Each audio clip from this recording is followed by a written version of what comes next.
And being a Hindu, I looked into my own tradition first, and the whole idea of rebirth and karma and so on was something that I was looking into. And then I started looking into other religions, Judaism, Christianity.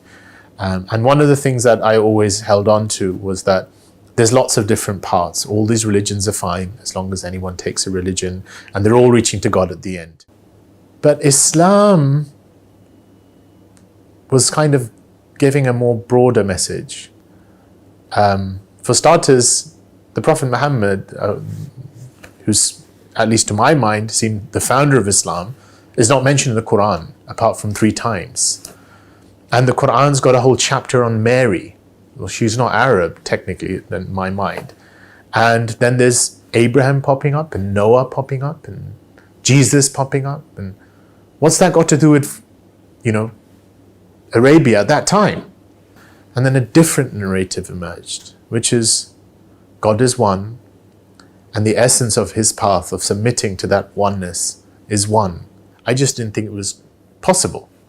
I didn't think someone born in a Hindu Brahmin family could actually become Muslim. It didn't seem possible to me. It was not something I could have entertained. Islam, I wouldn't say changed me, but is continually calling me to change and is changing me, because Islam is truth. Sebelum mulai, yuk dukung dakwah Vertizon TV dengan like, subscribe, dan nyalakan notifikasi. Jazakumullahu khairan katsira.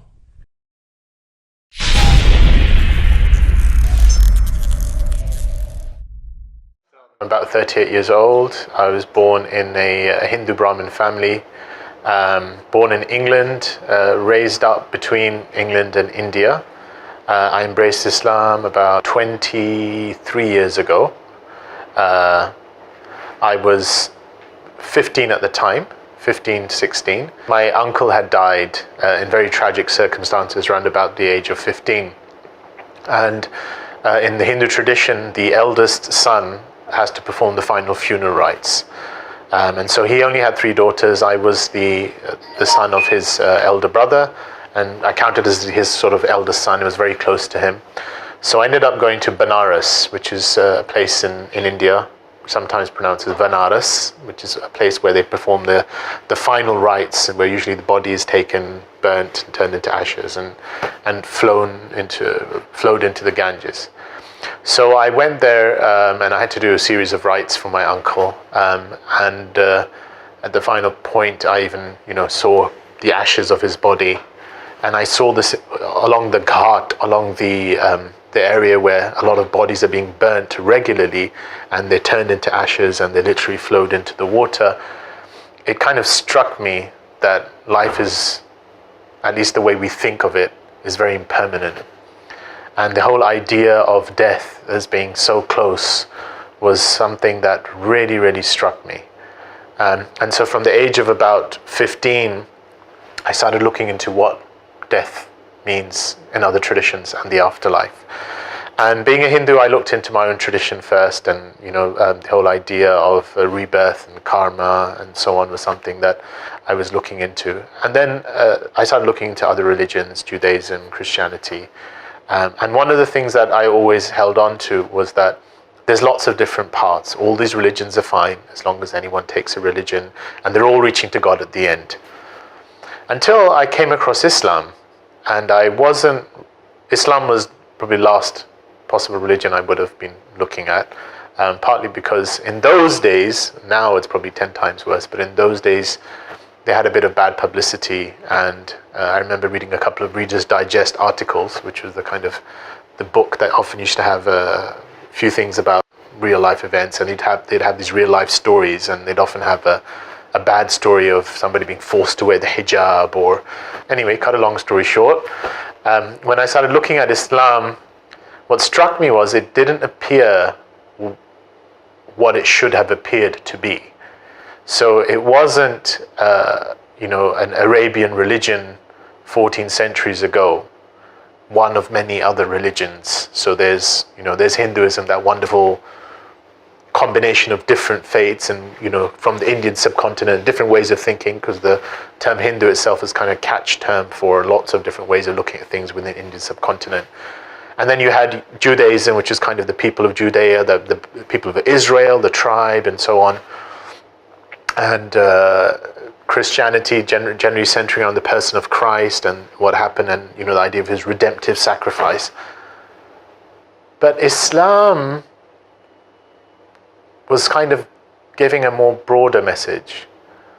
For starters, the Prophet Muhammad, who's, at least to my mind, seemed the founder of Islam, is not mentioned in the Quran, apart from 3 times.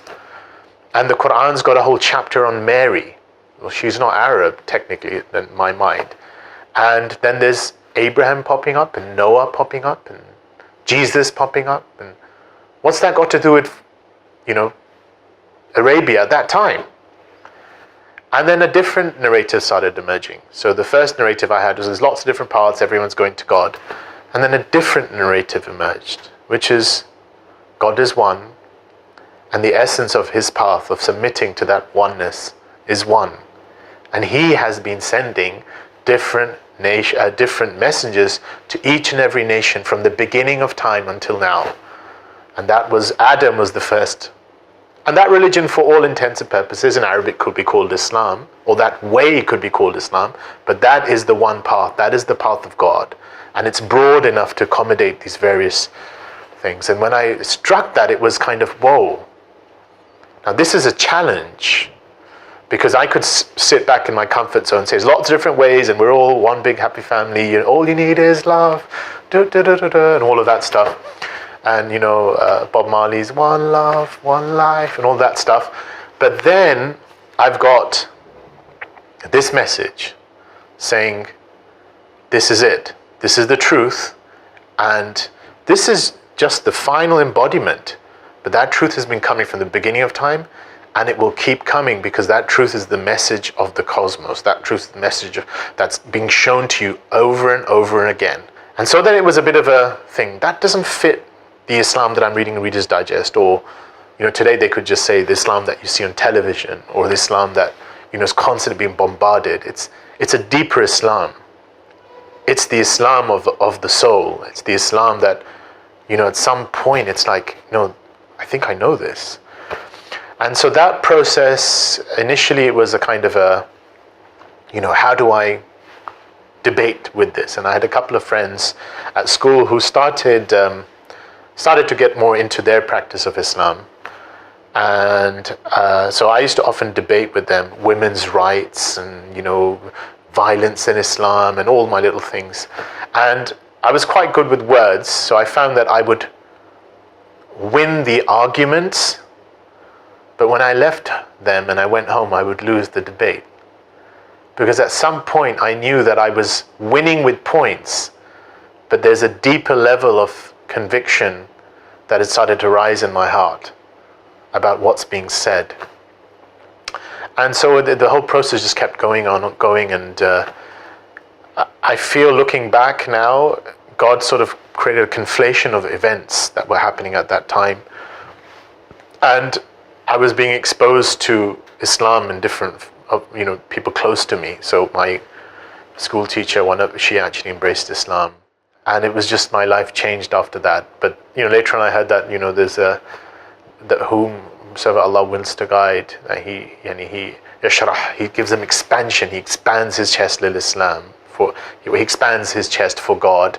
And sometimes there's a term, I think it's called yuqallib, to literally turn a person. And that was my sensation. I literally felt I was turned and I was spanned, and it was like this sense of expansion. So, yeah.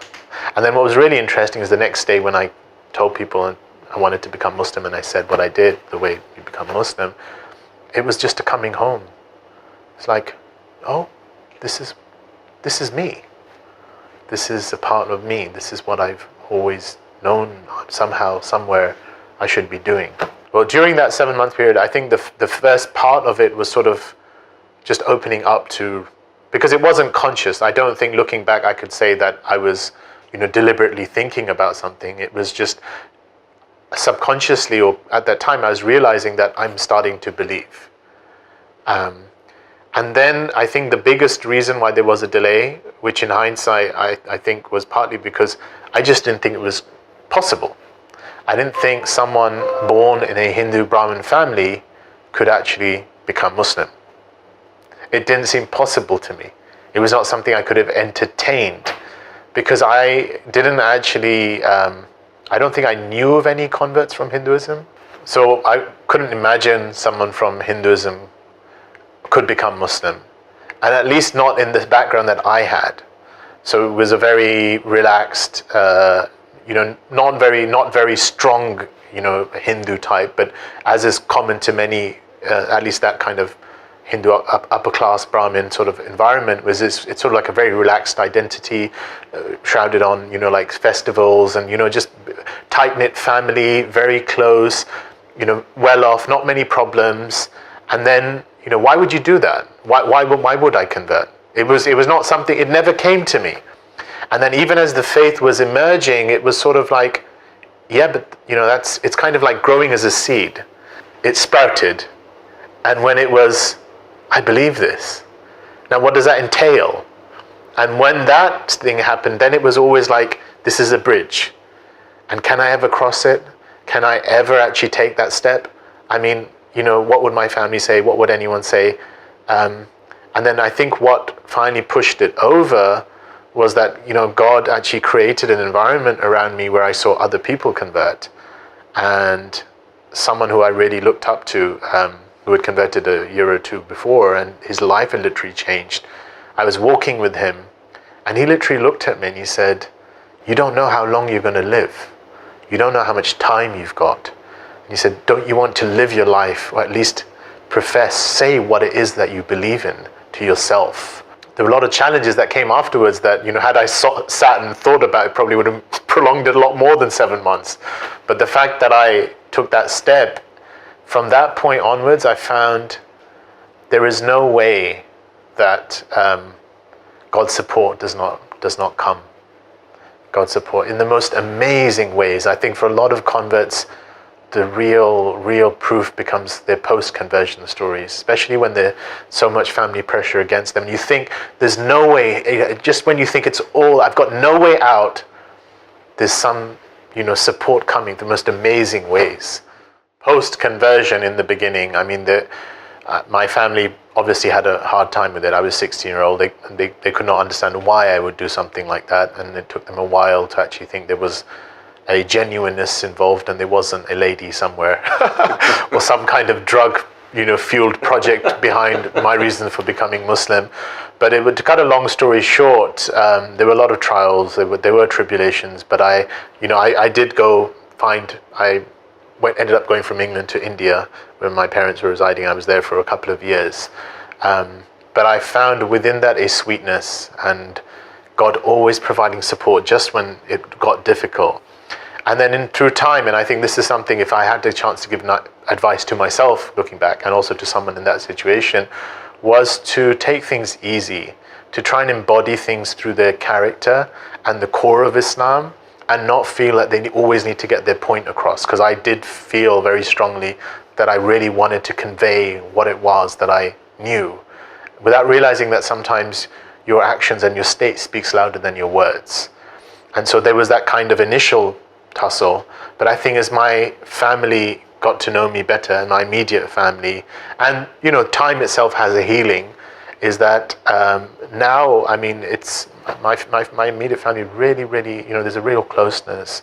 When I go there, when I visit my parents, it's like, everything is a norm. It's a norm for me to pray there. It's my identity. My mother, refers to me sometimes by a Muslim name. I go on Friday prayers, and but there is an element of respect, and my dad is always really keen on, Islamic speakers, and so there is an element of that, and I think a lot of that is kind of just through trying to just also a reassurance, which is a very human level. You are their son. You are the person that they've known, and to the degree that at your core you're still who you were, and you're just trying to be more genuine in that, and what Islam's calling us to. So that's there, yeah. But there are challenges, there are social challenges, and I think the biggest thing is that each of us will probably be challenged in some way to live up. That's part of life, but there is always support of God in those challenges. Islam, I wouldn't say changed me, but is continually calling me to change and is changing me, because Islam is truth. And I think looking back at the age of 16 when I did decide to become Muslim, was that the first thing was, it was just liberating to know that there is a truth out there, that there is a point to life.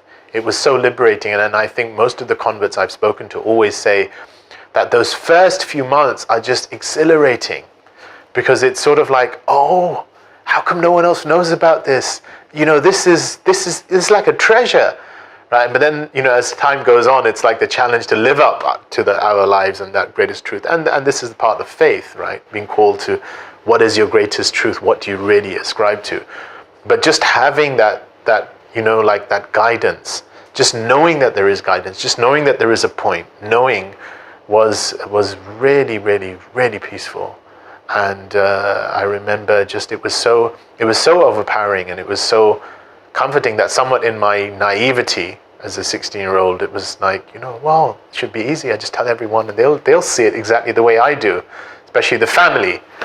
And it wasn't the case, because, a lot of these things are not in our own hands.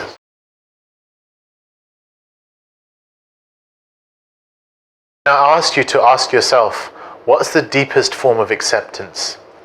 The deepest form of acceptance is the acceptance of the truth you know from your core. And that's what embracing Islam is. It's about being true to the core of what's asking for us to be accepted. Once you accept that, you'll find God comes in your life and makes things easier, and everything you thought that was impossible or otherwise something to be worried about will become possible, and you'll find a way out. That's my hope. Thanks.